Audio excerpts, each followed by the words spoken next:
আসসালামু আলাইকুম ছোট্ট বন্ধুরা, ওয়েলকাম টু 7 মিনিট ক্লাসরুম। আজকে আমরা তোমাদের তৃতীয় শ্রেণীর বাংলা বইয়ের পার্ট 19 সম্পর্কে আলোচনা করব। পার্ট 19-এর নাম হচ্ছে ঢাকাই মসলিন। অর্থাৎ এখানে আমরা একটি মসলিন হচ্ছে একটি কাপড়ের নাম। এই কাপড়টি মূলত ঢাকায় তৈরি হতো। এই ঢাকাই মসলিন কাপড়টি সম্পর্কে আজকে আমরা জানব। কি বলেছে? মিলি বই পড়ে, মাঝে মাঝে পত্রিকা পড়ে। বাবা বলেন পত্রিকা থেকে নতুন অনেক কিছু জানা যায়। আজকের পত্রিকায় দারুণ একটি খবর ছাপা হয়েছে। মিলি খবরটি পড়ে। চলো আমরাও মিলির সাথে পত্রিকার লেখাটি পড়ি। অর্থাৎ একটি খবরের কাগজ এখানে দিয়েছে, আমরা তাহলে এই পত্রিকার কাগজটা এখন পড়ব। মিলিও পড়ছে, আমরাও পড়ি। দৈনিক সকাল বিকালের খবর, অর্থাৎ পত্রিকার নাম হচ্ছে দৈনিক সকাল বিকালের খবর। আর ছোটদের পাতা, অর্থাৎ ছোটরাই পাতাতে কি কি শিখে আসছে। কি বলা হয়েছে? ফিরে এলো ঢাকাই মসলিন। বাংলার পুরানো এক কাপড়ের নাম মসলিন। এই কাপড় মিহি সুতায় বোনা হতো। মসলিনের জন্য ঢাকা ছিল বিশ্ববিখ্যাত। তারপর মসলিন খুব স্বচ্ছ ও সূক্ষ্ম কাপড়। মসলিন শাড়ি আংটির ভিতর দিয়ে অনায়াসে গলানো যায়। অর্থাৎ কি বলা হয়েছে? বাংলার এক পুরানো কাপড়ের নাম হচ্ছে মসলিন, আর এই কাপড় মিহি সুতায় বোনা হয়ে থাকে। এই কাপড়ের জন্য ঢাকা ছিল বিশ্ববিখ্যাত। আর মসলিন খুব স্বচ্ছ ও সূক্ষ্ম কাপড় হয়ে থাকে। আর মসলিনে শাড়ি হচ্ছে আংটির ভিতর দিয়ে অনায়াসে গলানো যায়। তারপর মসলিন কাপড়ে সুতা তৈরি হতো ফুটি তুলা থেকে। চরকা কেটে তুলা থেকে সুতা বানানো হতো। তাঁতিরা মিহি সুতা তাতে বুনে মসলিন কাপড় তৈরি করতেন। মসলিন তৈরির জন্য বিখ্যাত ছিল ঢাকার সোনারগাঁও অঞ্চল। সোনারগাঁও অঞ্চলে হচ্ছে ঢাকার এই অঞ্চলটিতে মসলিন তৈরির জন্য বিখ্যাত ছিল। আর মসলিন তৈরি হতো ফুটি তুলা দিয়ে। এই তুলা হচ্ছে চরকা কেটে তুলা থেকে সুতা বানানো হতো। তারপর কি বলা হয়েছে? শীতলক্ষ্যা নদীর পানি ও বাতাস ছিল মসলিন তৈরির উপযোগী। তারপর আরব, ইরান, চীন থেকে বণিকরা আসতেন মসলিন কিনতে।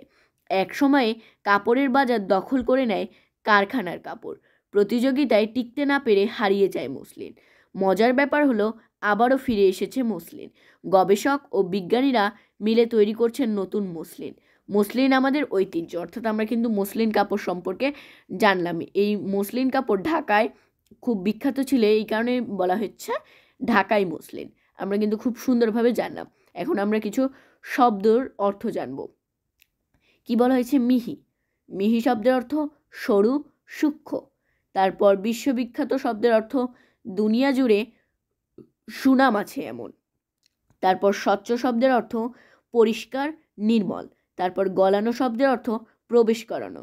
তারপর যুক্তবর্ণ ভেঙে লিখি ও আরও শব্দ তৈরি করি, অর্থাৎ আমরা কিছু শব্দ তৈরি করব এবং যুক্তবর্ণগুলো ভেঙে লিখব। কি বলা হয়েছে?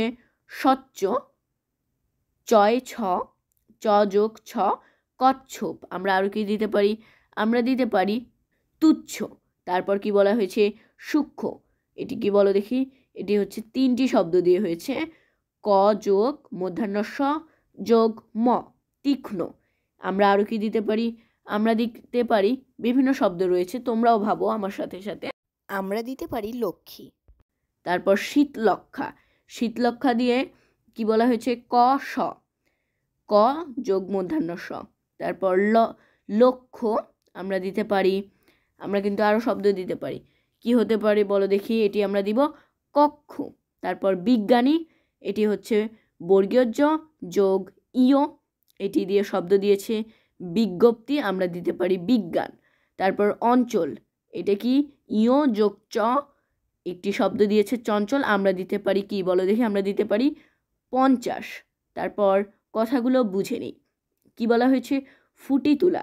ফুটি তুলা হচ্ছে এক ধরনের তুলার নাম। তারপর চরকা। চরকা হচ্ছে সুতা কাটার যন্ত্রটাকে কিন্তু চরকা বলা হয়ে থাকে। তারপর নিচের শব্দগুলো দিয়ে বাক্য তৈরি করি, অর্থাৎ এই শব্দগুলো দিয়ে আমরা বাক্য তৈরি করব। আমরা পত্রিকা দিতে পারি যে মিলি প্রতিদিন পত্রিকা পড়ে। তারপর বিখ্যাত দিয়ে আমরা বাক্য দিতে পারি ঢাকাই মসলিন বিশ্ব বিখ্যাত। তারপর কি বলা হয়েছে? কারখানা। কারখানা দিয়ে আমরা বাক্য দিতে পারি কারখানায় কাপড় তৈরি হয়। তারপর প্রতিযোগিতা দিয়ে আমরা বাক্য দিতে পারি রাজু প্রতিযোগিতায় প্রথম হয়েছে। তারপর কি বলা হয়েছে, মুখে মুখে উত্তর বলিও লিখি। আমাদের কিছু প্রশ্ন করা হয়েছে। মসলিন কি, আমরা কিন্তু এখানেই জেনেছি যে মসলিন হলো একটি বাংলার পুরনো শাড়ির বা কাপড়ের নাম। তারপর মসলিনের সুতা কিভাবে তৈরি হতো, এটিও কিন্তু আমরা জেনেছি যে ফুটি তুলা দিয়ে মসলিনের সুতা তৈরি হতো।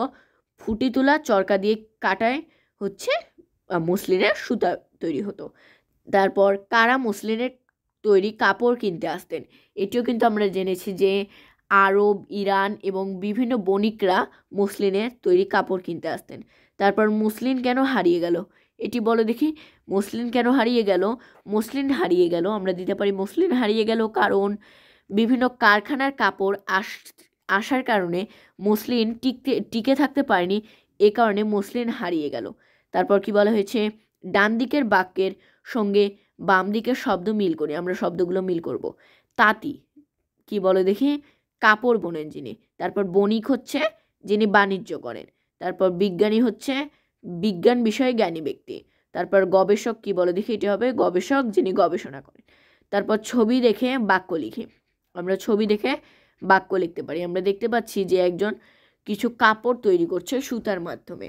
আমরা দিতে পারি যে মসলিন কাপড় ফুটি তুলা দিয়ে তৈরি হয়।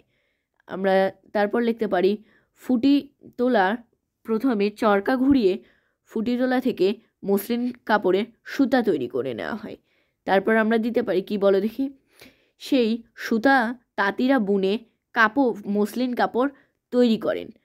আমরা উপরেও একটি মসলিন কাপড়ের ছবি দেখতে পাচ্ছি।